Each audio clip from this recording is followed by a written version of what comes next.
Wrike is a project management tool. It's software. And if you are running a small business in retirement, or trying to manage a consulting gig as you wind down your career, someone probably told you, hey, you need Wrike to keep track of your tasks. But let's be honest and let's stand in our truth here. Every piece of software has a cost, and I am not just talking about the dollars leaving your bank account. I am talking about your time, your energy, and your peace of mind.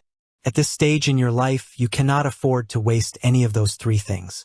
You have worked too hard, for too many years, to spend your days frustrated, staring at a computer screen, trying to figure out where your files went. So, let's ask the question that matters. What are the disadvantages of Wrike? And is it actually going to serve you, or is it going to become a second full-time job that you never asked for? The biggest problem with Wrike is that it is built for massive corporate teams. It is built for companies with entire IT departments and hundreds of employees who do nothing but manage projects all day long. When you open Wrike for the first time, it doesn't feel like a simple to-do list. It feels like you are sitting in the cockpit of a commercial airplane, and you don't even know how to turn on the engine yet. There are folders inside of projects, inside of spaces, inside of dashboards. There are custom workflows, Gantt charts, and request forms. For someone who just wants to track 3 or 4 major goals, or keep a couple of clients updated, this is what we call over-engineering. It is too much. You don't need a sledgehammer to tap in a thumbtack. And when a tool is this complex, it creates a massive barrier to entry. You have to spend hours watching tutorials just to understand how to assign a task to yourself. Is that how you want to spend your retirement? Absolutely not. This complexity triggers a real fear, a fear that I hear from so many people as they transition out of the traditional workforce. The fear of being left behind by technology.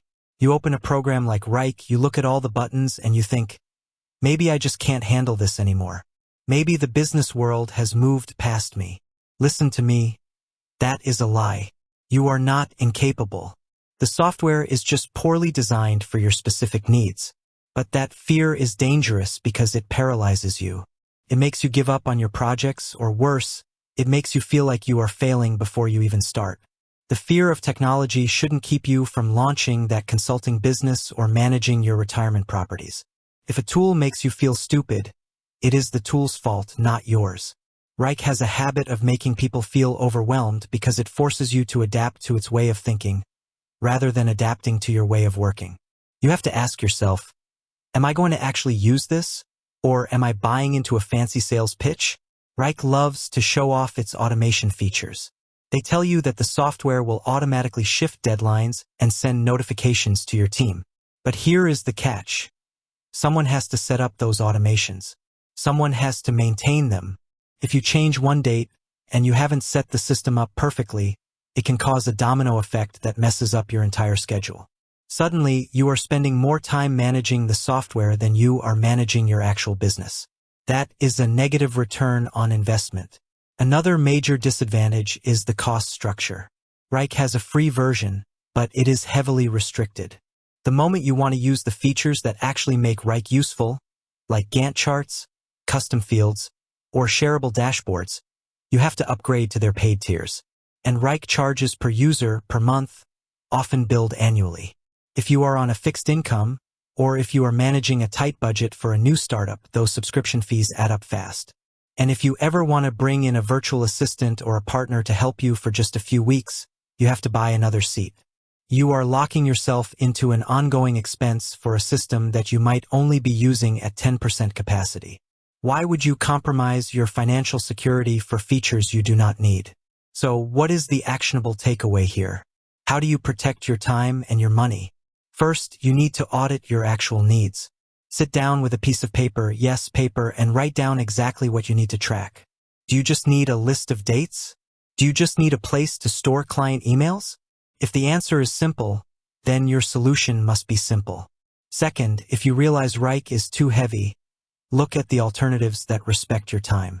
There are platforms out there designed with clean, intuitive interfaces that don't require a degree in computer science to operate. Look for tools that let you see your work clearly without the clutter. And finally, never pay for a software subscription annually until you have used the free version or a monthly trial for at least 30 days. Test the waters. See if it brings you joy or if it brings you headaches.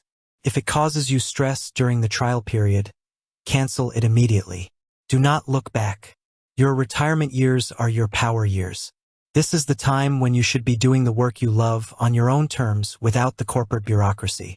Do not let a complicated, expensive project management tool steal your joy or your wealth. Choose simplicity, choose clarity, and above all, choose peace of mind.